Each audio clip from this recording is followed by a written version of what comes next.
জাতীয় নিম্নতম মজুরি 20,000 টাকা দিতে হবে। রাস্তা আছে যেখানে ভ্যান চলবে, রিক্সা চলবে, সেখানে আন্দোলনকে জোরদার করতে হবে। জাতীয় নিম্নতম মজুরি 20,000 টাকা দিতে হবে। শ্রম আইন করতে হবে। একটা পরিষ্কার বলতে চাই, অবিলম্বে ঘোষণা দিতে হবে, যারা নিজেরা নিজের পয়সায় হকারি করে, রিক্সা চালায়, ভ্যান চালায়, কারো নিজের স্বনিয়োজিত শ্রমের সুযোগ থেকে কাউকে বঞ্চিত করা চলবে না। রিক্সা আছে যেখানে, রাস্তা আছে যেখানে, ভ্যান চলবে, রিক্সা চলবে, সেখানে শ্রমিকদের আওয়াজ, আমার হকারদের আওয়াজ।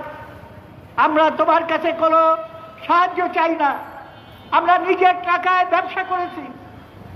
আমার নিজের ব্যবসা নিজের টাকায় যেটা পরিচালনা করি, সেইটার উপরে কোনো জুলুম, চাঁদাবাজি চলবে না। আমি শুনলাম দু একটা জায়গায় কেউ কেউ এসে বলেছে যে এতদিন আওয়ামী লীগকে চাঁদা দিতা, এখন আমি দলের নাম বলে আমি এই দলের লোক, আমাকে চাঁদা দিতে হবে। হুঁশিয়ার করে দেই, এই চাঁদাবাজদের হাতে কোনোদিন আপনারা পড়বেন না এবং চিরদিনের জন্য সেটাকে ধ্বংস করে দেবেন। এইবার নতুন দেশ এবং নতুন জীবন যদি শুরু করতে হয়, তাহলে আজকে নতুন সংগ্রামে এমন এক সংগ্রাম যেখানে সামনে থাকবে শ্রমিক, এবং আমি নিশ্চিত আমার ছাত্র ভাইয়েরাও সেই সংগ্রামে সামিল হবে।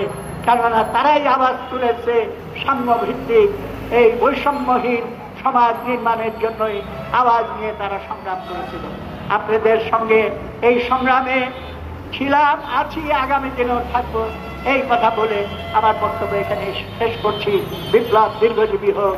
আপনাদের সবাইকে ধন্যবাদ। আসসালামু আলাইকুম।